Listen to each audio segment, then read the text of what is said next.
Et chacun des candidats ce matin au baptême sont passés par la conversion. Et ça n'a pas toujours été facile, mais on va leur laisser la place. Ils vont, à tour de rôle, nous raconter pourquoi ils avaient pris cette décision de passer par les eaux du baptême. Je laisse la place à Antoine. Alors, si je peux me permettre, tu n'étais pas au courant pour vraiment laisser le moment intégralement surprise, mais je crois que la famille de Antoine a une petite surprise avant que Antoine puisse rendre témoignage. On va leur laisser toute la place.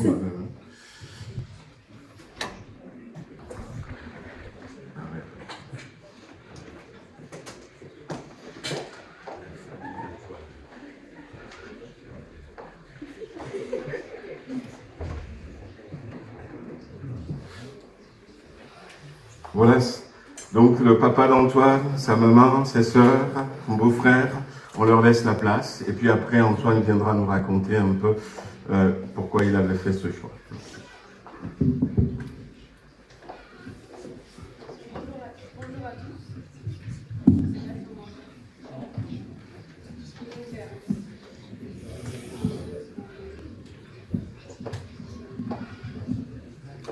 Je prends un autre du coup. Bonjour à tous. Donc, comme on a été présenté, nous sommes la famille d'Antoine. Et on avait à cœur un petit chant en ce jour glorieux. Voilà. Si vous le connaissez, n'hésitez pas à chanter avec nous.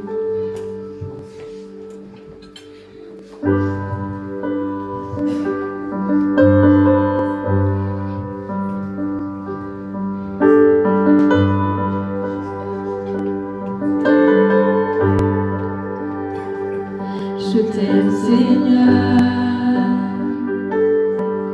ta bonté ne faillit jamais. Tous les jours, tu me tiens dans tes mains. Dès que je me réveille, jusqu'à mon coucher, je chanterai la bonté de Dieu. Toute ma vie,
Bon, j'étais déjà stressé avant de venir, mais là,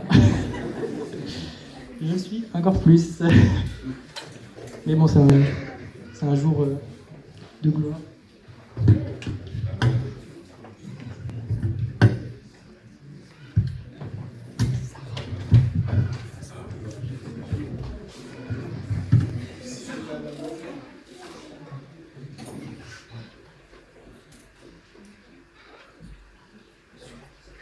Donc bonjour à tous. Pour ceux qui ne me connaissent pas, donc, je m'appelle Antoine. J'ai 24 ans et aujourd'hui je me tiens devant vous pour vous dire comment Dieu a changé ma vie et pourquoi je veux m'engager dans les eaux du baptême ce matin. Donc pour ma part, moi je suis né dans une famille chrétienne évangélique à Metz. Donc j'ai grandi en fait sur les bancs de l'école du dimanche. Donc j'ai grandi en fait en étant enseigné par la parole. On nous enseignait que Dieu avait envoyé son fils Jésus pour nous sauver, pour nos péchés. Et donc je savais que Dieu existait et qu'il m'aimait. C'est seulement par contre à l'âge de mes 15 ans, en grandissant, que j'ai vécu ma première expérience avec Dieu. Donc c'est un moment où on avait des rencontres de jeunesse en fait, avec mon église. On avait un week-end de jeunes en Allemagne. Et un soir, il y avait un pasteur de passage qui était là et qui nous expliquait comment Dieu avait envoyé son fils Jésus pour nous sauver. Et il nous encourageait donc à donner nos vies pour lui, à laisser nos péchés, parce que c'était par notre nature de pécheur que Jésus était descendu et mort pour mourir sur la croix pour nous. Donc ce message, il m'a vraiment bouleversé. Et donc suite au message, il y a eu un appel. Je me suis avancé pour lui remettre, en fait, pour lui remettre ma vie et pour lui laisser en fait toute ma vie et lui demander pardon pour mes péchés en fait. Cependant, les années qui suivirent, avec les études, le lycée, les études supérieures, je me suis un peu éloigné du Seigneur. En fait, le Seigneur n'avait plus toute la place qu'il devait avoir dans ma vie. Et petit à petit, je priais moins, je m'éloignais de lui, dans la lecture de la parole, dans des temps passés avec lui privilégiés. Car je voulais profiter un peu de ma vie avec mes amis et mon entourage dans mes études. Donc en fait, cette façon de vivre m'a conduit petit à petit à me refroidir, à que mon cœur se refroidisse. Et j'ai finalement, petit à petit, pris du recul avec Dieu. Ma vie n'était plus en règle avec lui. J'étais habitué cependant à aller à l'église et j'aimais toujours aller à l'église parce que je sentais en fait que le Seigneur était présent dans son église et au travers des frères et sœurs. Ce qu'il ressentait, ce qu'il vivait, ça me faisait du bien. Donc je continuais à aller à l'église et j'avais un peu cette vie finalement de ce qu'on pourrait dire d'un chrétien du dimanche. C'est-à-dire la semaine, je n'avais pas une vie en règle avec le Seigneur. Le dimanche, je venais à l'église, je chantais, j'étais ici, j'étais présent, mais mon cœur n'était pas entièrement au Seigneur. Cependant, le Seigneur ne s'est pas arrêté là et il m'a béni par la suite. En fait, le fait de venir à l'église me faisait... le fait d'être à l'église, en fait, j'avais quand même accès à la parole et il y avait toujours un message qui résonnait dans mon cœur, comme quoi il fallait que je change de comportement, que je me rapproche de lui et que je mette ma vie en règle avec le Seigneur. Ceci étant dit, cela me culpabilisait en quelque sorte sur ma vie et me donnait l'impression que je n'étais pas digne en fait de mériter la grâce du Seigneur. Mais la grâce de Dieu n'est pas quelque chose que l'on peut mériter en fait. C'est bien tout le principe du plan parfait de Dieu, c'est que au travers de Jésus, il prend tout à notre place, nos péchés, et nous ne méritons pas sa grâce, mais il l'a fait quand même pour nous par amour.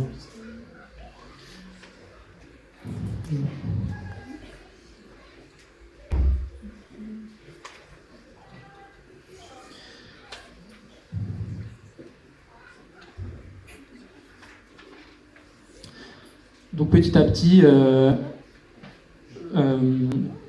je continue à cheminer comme ça, donc on va dire le chrétien dimanche que j'étais, jusqu'à un moment où l'année dernière, donc en mai 2023, avec cette église, nous sommes allés à un congrès de jeunes qui s'appelle ECHO, à Clermont-Ferrand.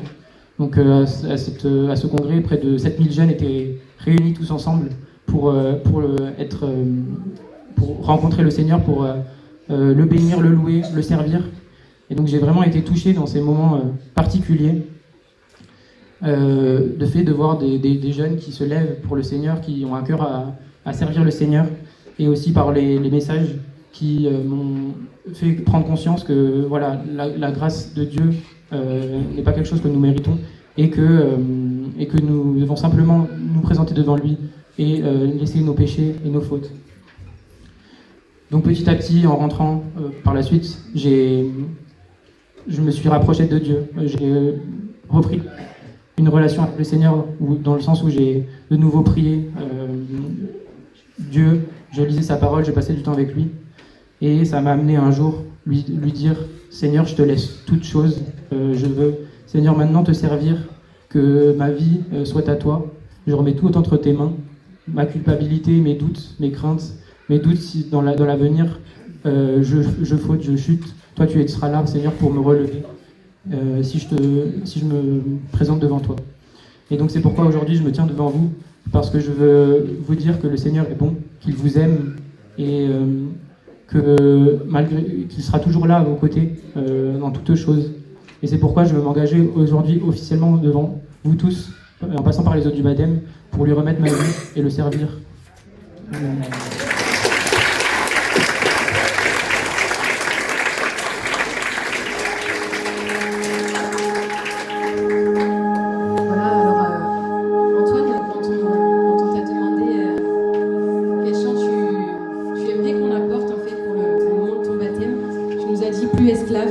Plus esclave de la peur, je suis enfant de Dieu. Alors ce matin, on va le prendre. Chacun de nos amis baptisés ont eu un chant à cœur en fait pour vous le partager, et qui marque un peu leur engagement, un chant qui a compté pour eux. Je ne suis plus esclave de la peur, non Seigneur. Tu as libéré Antoine, tu peux libérer aussi quelqu'un ce matin de la peur. Si tu es mort, c'est pour nous affranchir, c'est pour nous libérer. Tu m'as ébloui par tes mélodies, tu m'entoures d'un chant d'amour, chant de délivrance devant mes ennemis. Toutes mes craintes s'enfuient. Je ne suis plus esclave de la peur. Je suis enfant de Dieu. Je ne suis plus esclave de la peur. Je suis de Dieu. Avant ma naissance, tu m'avais choisi, appelé à mon nom. Tu m'as adopté, je suis de ta famille. Ton sang coule dans mes veines.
Antoine, est-ce que tu confesses devant tout le monde qu'aujourd'hui tu as donné ton cœur à Jésus-Christ et que tu veux le suivre le restant de ta vie? Oui, amen. Est-ce que tu promets de lui rester fidèle, quelles que soient les épreuves? Oui. Amen. Voilà donc sur ta confession, nous allons te baptiser ce matin au nom du Père, du Fils et du Saint-Esprit.